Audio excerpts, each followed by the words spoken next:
my pleasure to be here today, and we appreciate you coming out to the museum on this cold January morning to be here for our very first 2012 Meet the Museum program.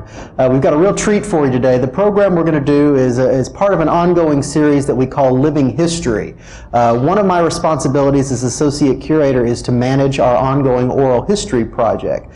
Since the museum opened back in 1989, we've recorded over 900 first-hand accounts of the life, death, and legacy of President Kennedy and the history and culture of the 1960s. And every so often we get a really extraordinary story that we'd like to share with our guests firsthand. And so Living Histories allow us to bring the oral history archival recordings to life. We invite a past participant who's done an oral history recording here to come to the museum to do a live program, and we record them to supplement their interview in the oral history collection. And so you will have the chance to be oral historians yourselves. We're going to talk for a little bit, and then you'll have the chance to ask questions. And since this is being recorded for the archives, you can be a part of the museum's collection permanently here at the Sixth Floor Museum at Dealey Plaza. I've done these living histories many times over the years with a wide variety of guests, but this might be one of my favorites. This individual who's seated next to me is a legend in this local community here and has had a long and distinguished career. I want to give a brief bio of him, but really we're going to be talking more about when he was in high school than we are his professional career. But to get us started, let me do this brief introduction.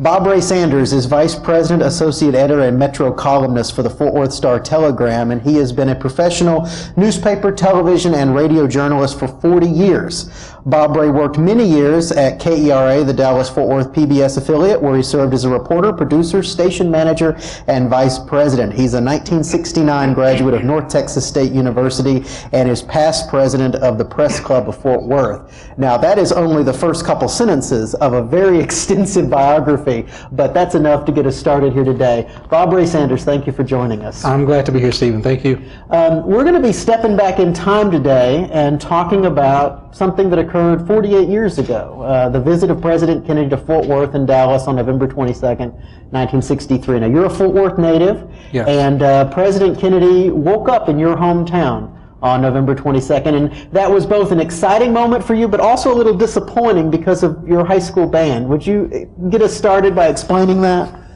Oh, wow. I knew you'd go back to some great stories. I was a member of the I.M. Terrell High School Marching Band. I.M. Terrell was the original black high school in Fort Worth. At the time I was in school, it was one of 4 black high schools, because when Fort Worth decided to not fight integration, they decided to actually increase the number of high schools rather than to integrate them. So anyway, by the time I got to high school, there were 4 black high schools. And we were the oldest, the largest, and we had the largest and best marching band, of course. And we often got invited to things. Well, when it was known that President Kennedy was coming to town, and as he was going to leave town that morning, there would be a motorcade, and then there would be 2 high school bands. One was going to be Poly High School Band, which was the white noted marching band, and one was going to be one of the black schools. We assumed it was us. And the day before, our band instructor told us that, and I don't know if this is a true story or not, but this is what he told us at the time, that we would not be the one invited to play for the president on that Friday morning.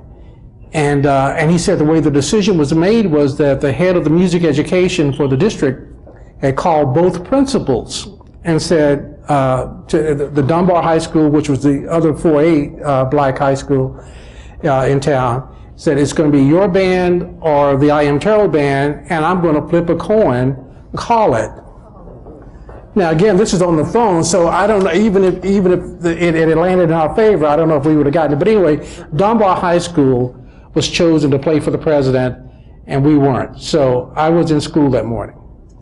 You were a fan of President Kennedy, as many youngsters in the early 1960s were. Tell me about what he meant to you at that time, what the Kennedy years stood for in your mind. Well, first, Stephen, I mean, and I know a lot of young people cannot understand today what it was like in 1963 in Texas. I just mentioned that I went to a segregated high school. Same thing was here in Dallas. And you got to understand, he said I was a native of Fort Worth, but I got to tell you a little bit more. my family goes back 150 years in Fort Worth.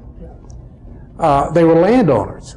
And I mention that only to say that as a landowner, you had to pay taxes. So all those years, I mean, for 100 years, my ancestors and my parents have been paying taxes in Fort Worth, and there were still places I couldn't go that tax dollars paid for. But we could only go to the zoo one day out of the year, on June 19th. At the fair here in Dallas, we could only go on Negro Achievement Day.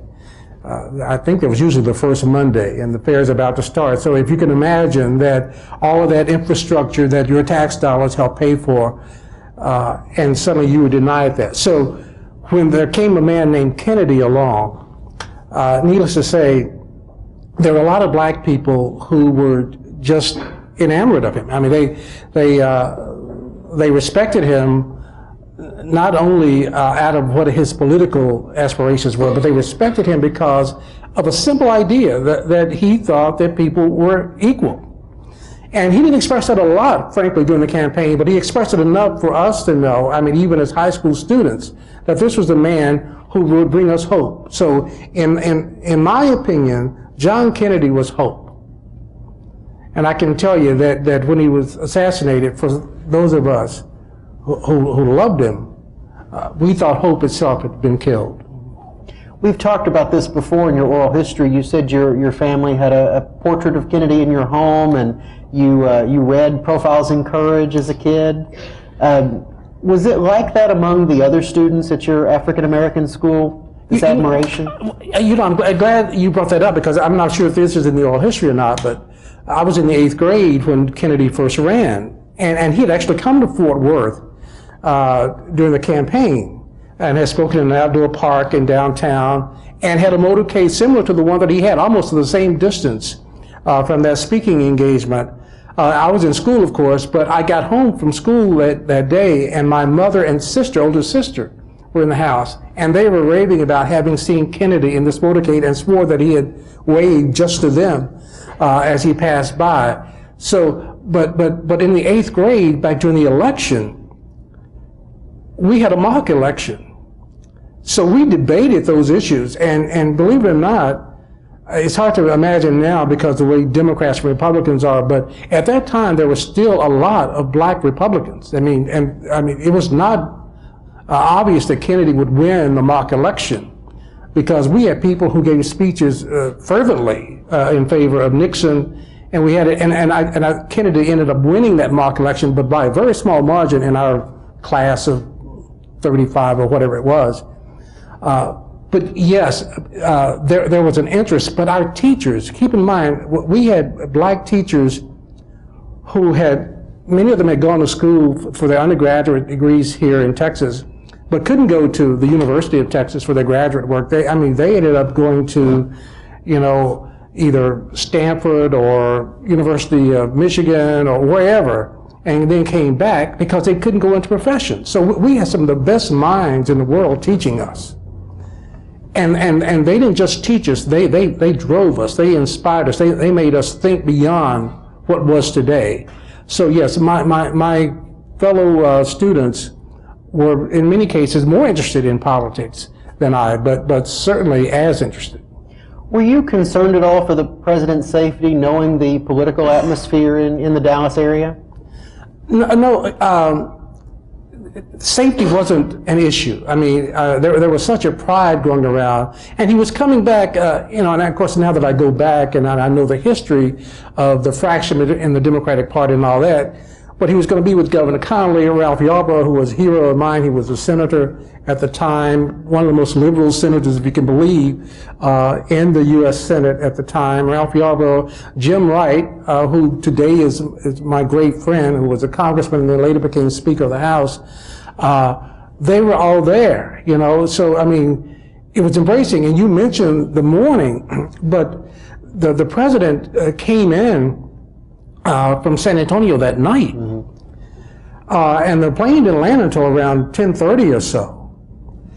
There were 10,000 people lining the freeway in Fort Worth, Texas. Fort Worth, I don't know if you know it well, but Fort Worth outlines its buildings in light. It used to only at Christmas time. Well, this was November 22nd, so Thanksgiving hadn't arrived yet. The city had decided, to turn on its lights.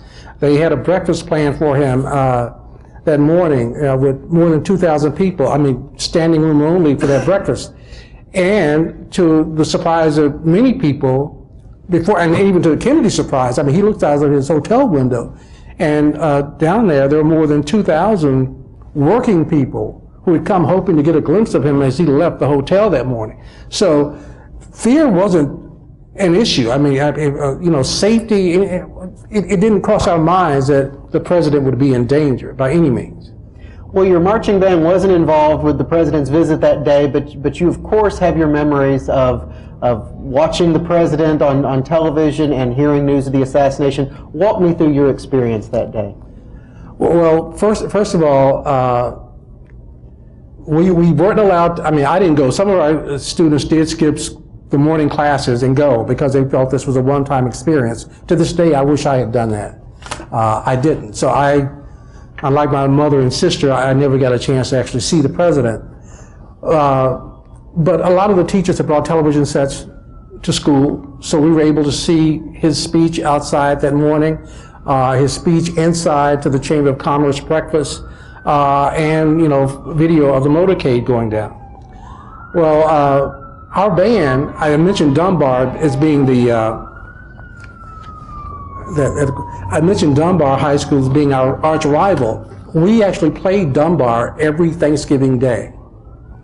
Now, I don't know if you go to high school football games now, but I'm amazed when I look at the number of people in the crowds. I mean, except for playoffs, you don't find many people in the stands. Well, when Dunbar and I.M. Terrell played on Thanksgiving Day, the stadium, which held about 19,000, I think, still exists, was full. So, I mean, it was a big deal. I mean, the black community and many people in the white community came to see that. So, we were on the field practicing for our homecoming band performance. And I.M. Terrell sits on a hill, and our football field where we were practicing is down the hill. And we were doing the whole thing, and we're doing the IMT, and we're doing whatever we're doing, because the bands had competitions just like the football team did. And then somebody yelled down, "The president's been shot." And we first thought, what a crude joke. I mean, don't play that. And then as we were coming up the long steps to the school, getting ready for lunch at the time, it was hysteria. I mean, there were people literally falling out. They were crying, and they said, "The president's been shot." And believe it or not, one of the expressions was, "In Fort Worth?" And I said, "No, Dallas." And oddly enough, I mean, you talk about the enmity between Dallas and Fort Worth, there were people who said, "Oh, that figures." That figures. Dallas, not Fort Worth. But to say the least, it was traumatic. I mean, ambulances were coming to the school. I mean, there were girls fainting, and parents started to come pick up their kids. For those of us whose parents didn't come to pick us up, we went to our next class, our fifth period class, and mine was an English class, in which the English teacher, who was in tears, television said, in fact, the principal had come on the intercom and said, "Teachers, please turn off all televisions and radios." Of course, nobody did. What? Please turn off all television. No, nobody turned off. And our English teacher that day, I remember this, never said a word, but she wrote an assignment for Monday on the board. Write your feelings for Monday. That's all she said, just write your feelings. As it turned out, we weren't at school that Monday because that's when the funeral was. But that Tuesday, we came back and presented our feelings to our fifth. Do you remember what you wrote? I remember part of what I wrote, and it's interesting because I had written a poem. I expressed my feelings in poetry. And it's really interesting because the next day, on Wednesday, I got to school. By lunchtime, I get all these students coming to me who also had Mrs. Hands as their English teacher saying, man, Mrs. Hands has been reading your poem to every class this morning. I mean, yeah, so, but I mean, and it was heartbreak. It was hope. The hope personified that I thought had been killed.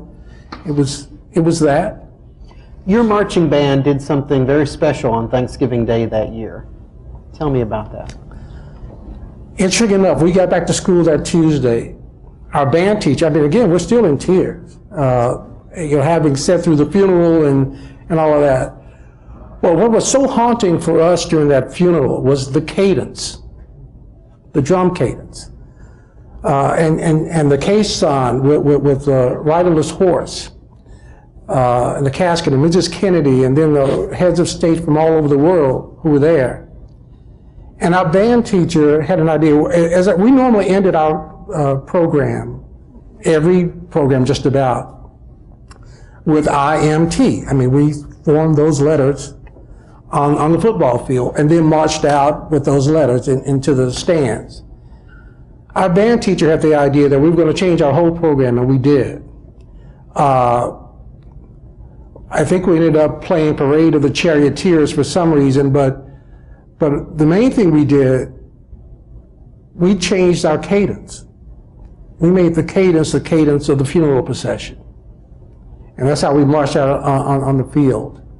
And the end of the program, instead of IMT, we did JFK and marched off. And again, there were people in the stands at a high school football game crying in the stands. And keep in mind, Thanksgiving was that Thursday. We only had from Tuesday through Thursday morning to put that program together, but everybody was in tune with that, so that's what we did. Going back to that weekend for a moment, of course, the alleged assassin Lee Harvey Oswald had connections in Fort Worth. He was buried in Fort Worth at Rose Hill Cemetery. What did this mean to you that the accused assassin was so connected to your city? Well, you know what? It was painful at first because, as I said, that expression was it couldn't have happened in Fort Worth. It had to be in Dallas, and we come to find out that Lee had gone to school in Fort Worth. I subsequently became friends with his mother, primarily because when I was on Channel 13 many years, I always referred to him as the alleged assassin, and she appreciated that.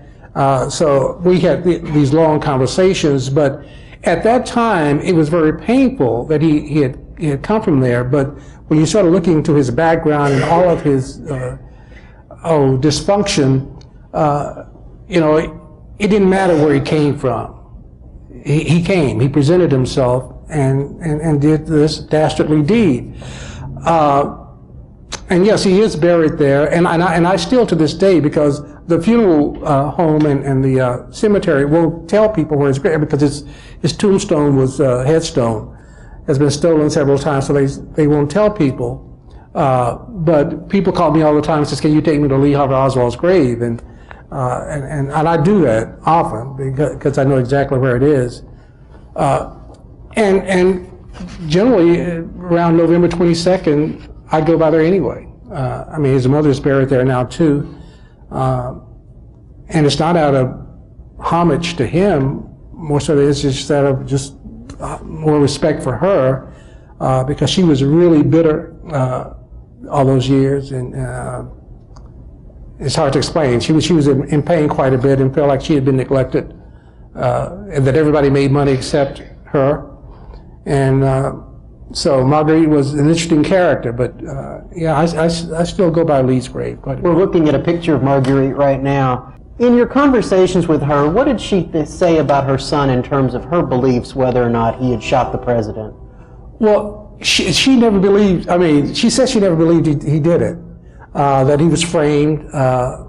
And of course a lot of other people believe that too, obviously, but I'm not sure that she didn't believe that, because the more you talk to her, the more you knew that she knew he could have done it.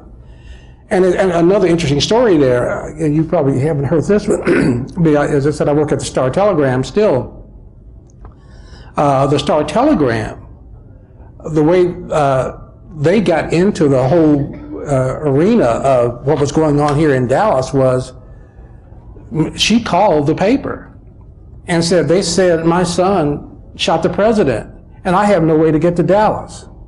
Well, needless to say, there were 20 volunteers ready to take her. And so 2 reporters drove her there. The other interesting thing, of course, about Lee Harvey Oswald, his funeral was on the same day as the president's. And of course, there were no pallbearers. So his pallbearers were the reporters who showed up. And many of them, my colleagues, to this day, most of them are retired now, but yeah. The assassination had a devastating impact on Dallas and, in some respects, Fort Worth. When you would go places outside of this area, outside of the state, how would people respond when they found out where you were from? Oh, I mean, Texas. Well, first of all, I mean, I didn't know how much Texas was despised before the assassination, to some degree. Texas had this reputation of being the braggarts. We're the best and we're this. But we had all these flaws. I mean, we were a flawed state. We had greatness for sure. We produced great people, politicians, athletes, those kind of folk. But there were people who genuinely did not like Texans. Then after the assassination, it was if Texas, and not just Dallas, but Texas, had killed the President of the United States, and how backward, how mean-spirited, how evil could a people be if you would kill your leader. So you had to deal with that for years after the assassination. And there were people here, of course, as you will, with Stanley Marcus and J. Lee Johnson and others, Mayor Johnson and others, who tried to quickly change the image or tried to get some kind of national perspective of what Dallas really is. And it's sad to say is that Dallas is a better place because President Kennedy died here. May sound odd, but the truth is it is. In terms of the goals for Dallas program and things like that? Right. There was an interest after the president's assassination in creating a Dallas that everybody could embrace and people from outside could accept and appreciate. And a lot of energy and money went into creating that kind of Dallas. That would not have happened, I don't think, had the president not been killed that day.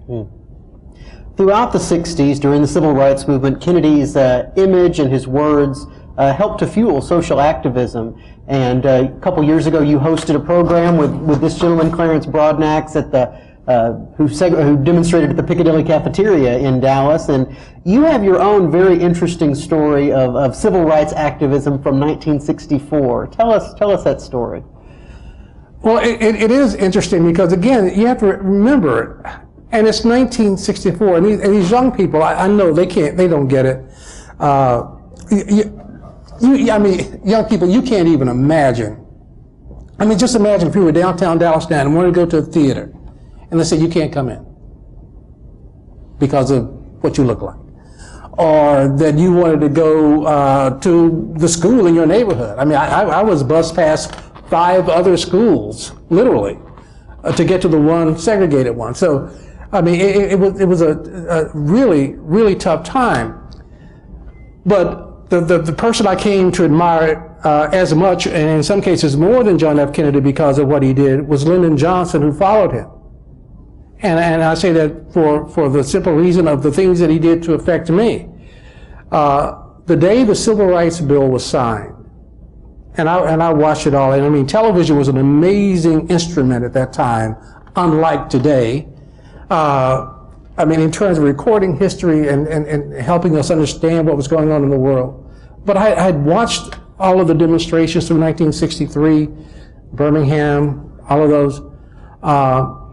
But the day after Lyndon Johnson, this was in July of '64, after Lyndon Johnson signed the Civil Rights Act, I alone got on a bus, went downtown. There were 3 movie theaters downtown Fort Worth on the same street, 7th Street. There was one called the Hollywood Theater. It opened at 11:45. I got there at about 11:30. There were already a couple people in line. And I was determined that I was going to the movie that day. Now, I got to admit that as I stood in line, I kept waiting for the police to come and remove me, and I was prepared for that, you know. And I didn't tell I didn't tell my parents that I was going down, but I had to go to the movie that day, and I kept waiting for the police to come. They didn't come. Well, the young lady in the booth, who's waiting for 11:45 to come so she could start selling tickets. Still, I didn't see her rush out and go to the phone or anything like that. I said, oh, I know what they're going to do. This is what I'm thinking now. They're going to wait till I get inside, and then they're going to drag me out.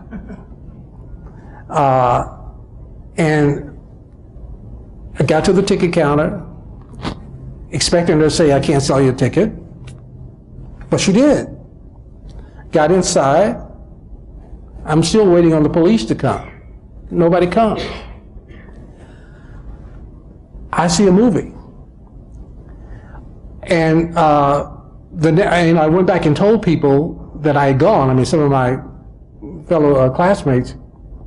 And they didn't believe me. And I said, okay, now all of us can go. And the next day, like 6 or 7 of us went back to the movies. But in telling that story, and I've told that story several times, I mean, in writing, in columns, the person I was most proud of that day was a young girl who sold me the ticket. And I've hoped that I could find her. I was hoping that somebody would say, oh, I worked at the Hollywood Theater in 1964, and I was the one who sold you that ticket. But that person has never come forward. Because it wasn't anything to her. I mean, she did what and I think that more than anything told me that things are changing. That through young people who didn't have the baggage that many of the older people had in this country, they would help us change things. And that young lady's actions that day told me that. Now, have you gotten credit for single-handedly desegregating that theater?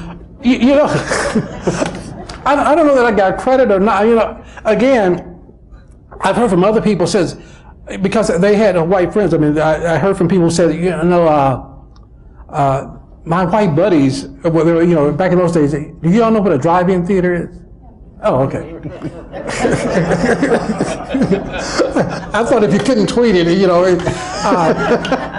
anyway, back in those days, I mean, and again, we had one drive-in theater. Actually, there were 3 because there was one, there was a twin. But I've had people tell me, that their white buddies would put them in the trunk of the car in the back floorboard and sneak them into other. So they would say, oh man, we did that back in 1959 or whenever. So there may have been other black people going to white theaters with the help of their white buddies at the drive-in, but as far as I know, I was the first one to do that. I've been fighting for a memorial of John Kennedy in Fort Worth for a long time, and technically there was one. The year after he was assassinated, Fort Worth was building a convention center, and there was a move on to try to name the convention center for him.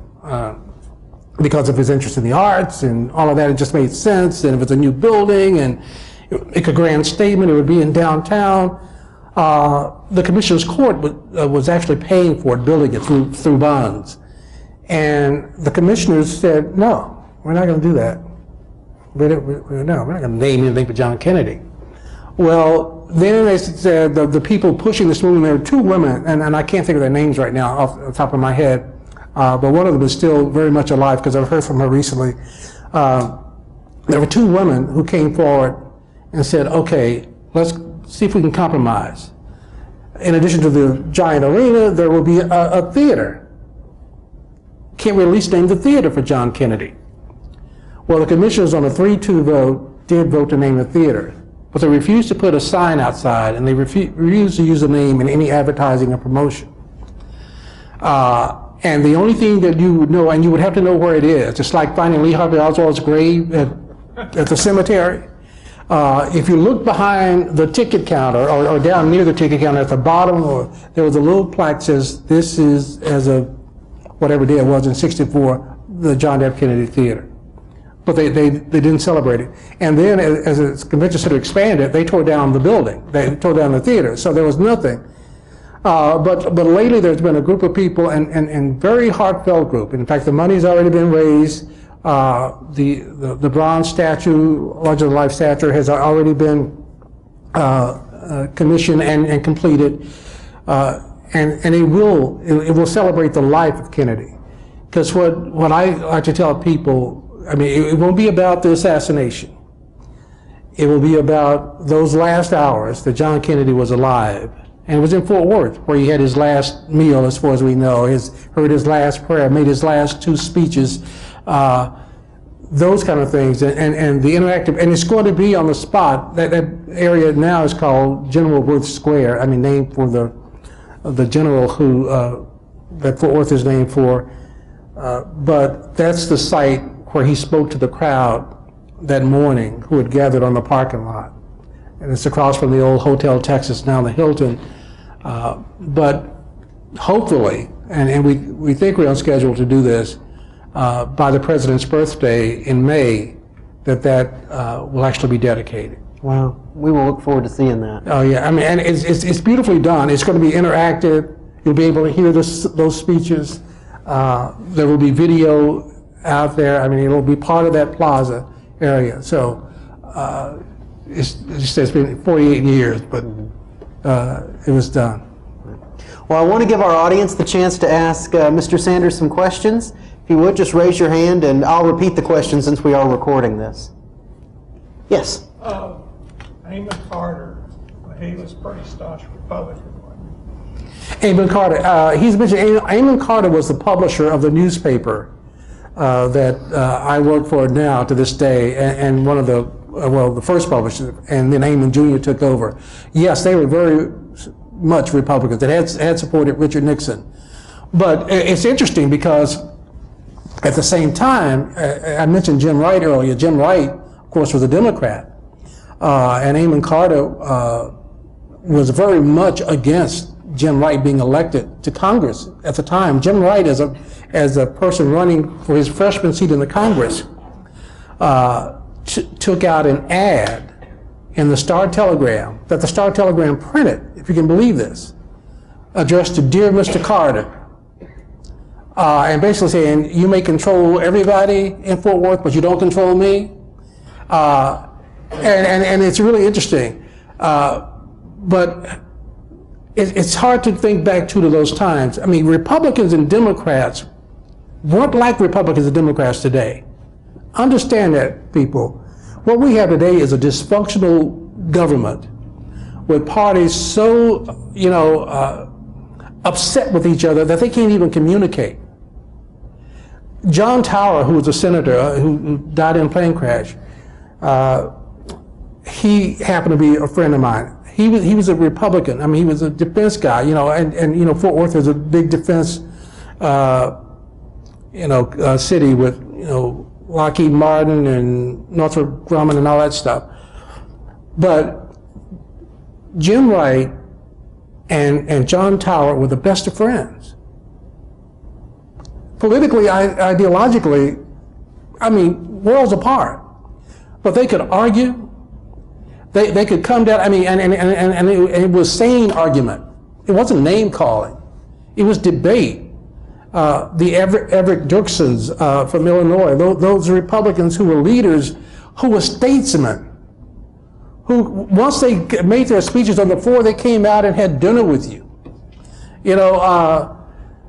So yeah, I mean, and there were certainly strong Republicans who were part of the establishment in Fort Worth, but there were also strong Democrats, because that was a day when, like in most places in the South, I mean, you were to get elected, you almost had to be a Democrat. But that didn't really play out in the paper that much, except for those times when the paper endorsed candidates. Any other questions for Mr. Sanders? Yes, ma'am. What was the evolution of the press and the Star-Telegram? I've come back to Dallas and I know there's only one paper. How is what happened to the two newspapers that Dallas had and Fort Worth had, and there's no longer? Well, her question is, what happened to the Fort Worth Press? That was another daily newspaper in Fort Worth. And the Star Telegram technically were two papers because we had a morning edition and an evening edition that actually competed against each other. And we competed with the Press and, of course, the Dallas Morning News that covered Fort Worth quite well, too. And the other paper there was the Times Herald. Well, there was a time when the newspapers also owned a radio station and a television station until, in the 1970s they started getting out of that, But the Fort Worth Press went the way of most afternoon papers. Afternoon papers started to die as people had more time to read in the morning. There was a time when the afternoon papers were the paper because that's what the working people read. They didn't read morning papers. They had to get off to work. But they would come home and read the evening paper. And the Fort Worth Press, it was undercapitalized too. It was a Scripps Howard paper. Ours was locally owned at the time. Of course, it now had 5 owners since then because the Carters actually sold it rather than when they sold everything. They sold the TV, radio station, all that at the same time. And then later on, the Times Herald went out of business, as most, as I said, evening newspapers around the country went out of business because of lack of circulation. But I'll add this, and Liz Oliphant is here, so Liz, correct me if I'm wrong, but the Dallas Morning News have put the Times Herald out of business, literally. And that was a sad day. And I tell you, for a newspaper man, a person who's been in newspapers all of his life, with television, radio along the way, the death of a newspaper is almost like the death of a person to me. It was painful because it takes away, it doesn't give you as an audience that diversity of information that you really need and a diversity of opinion that you really need to make good decisions. And I hate to see it, but sadly that's where we are. But Fort Worth Press went out, I'm thinking about, it was middle to late 70s. Times Herald a little later. I feel that what you said while it was connected to the loss of the newspaper to me was the beginning of our loss of really freedom of exchange. So I lived here and it was so healthy because we saw both sides. And like you said, we were friends with both sides.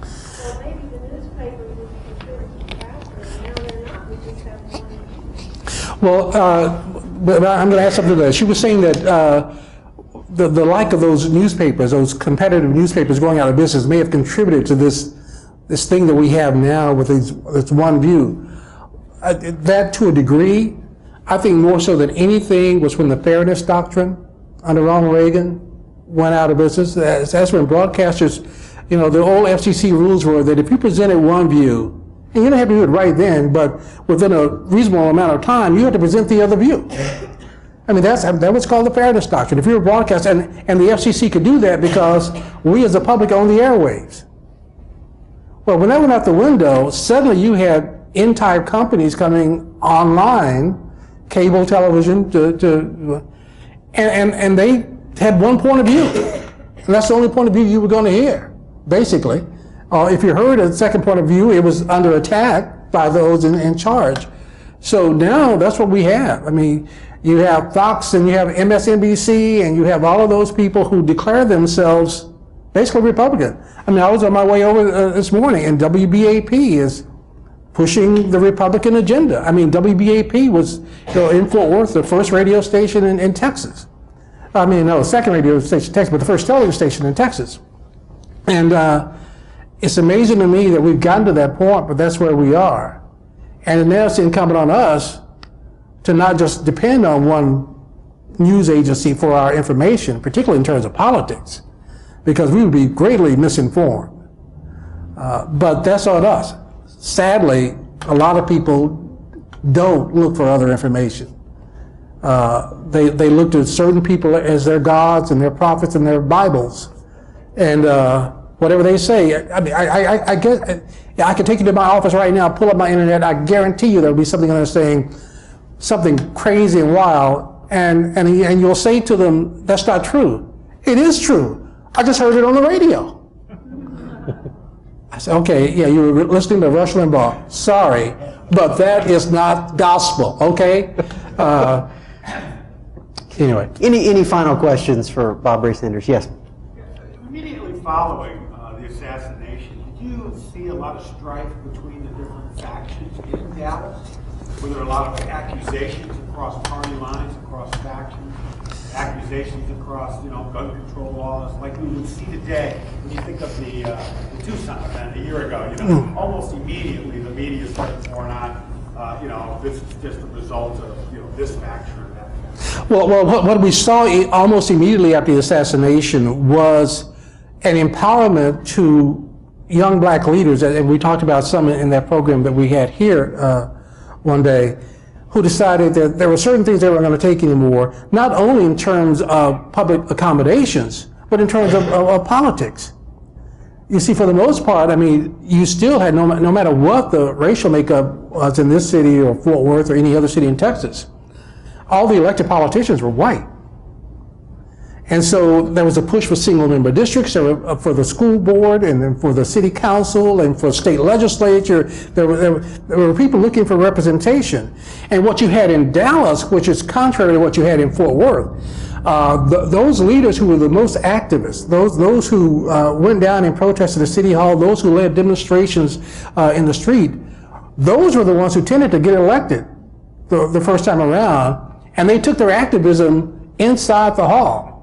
I mean, it didn't take anything for Al Lipscomb to throw a chair at City Hall. Once he got elected to the city council, I mean, he took his activism with him. In Fort Worth, it's really interesting because, as a rule, they would never elect an activist to public office. I mean, activists in the personal needs demonstrations. They would elect the business person or the academic or whomever. But there was an uptick, for sure. And of course, that brought other resentment. And at about the same time, by 1969, of course, and this is after the assassination of Martin Luther King and Bobby Kennedy, you saw the whole idea of integration in the schools with busing orders and other kinds of remedies. And that further divided people according to race, because there were people who just didn't want to send their kids to school on a bus. And of course, those black people that I grew up with were saying, they're suddenly now against busing? They're now against busing? Where were they when they were busing me past 5 schools to get to a school? But no, there was. That's all the time we have, but Bob Ray might be able to hang around for a few minutes. If you have other questions, you can come up and talk to him and meet him. The Oral History Project, as I mentioned, is ongoing, and we are hoping to record our 1,000th interview this year. If you have memories of President Kennedy or the 1960s and you'd like to share those with the museum, please contact us. If you're from out of town, we can certainly arrange for a telephone interview, and certainly if you live here in the Dallas-Fort Worth area, we'll get together and do a video recording, and you can be part of the archives here at the museum.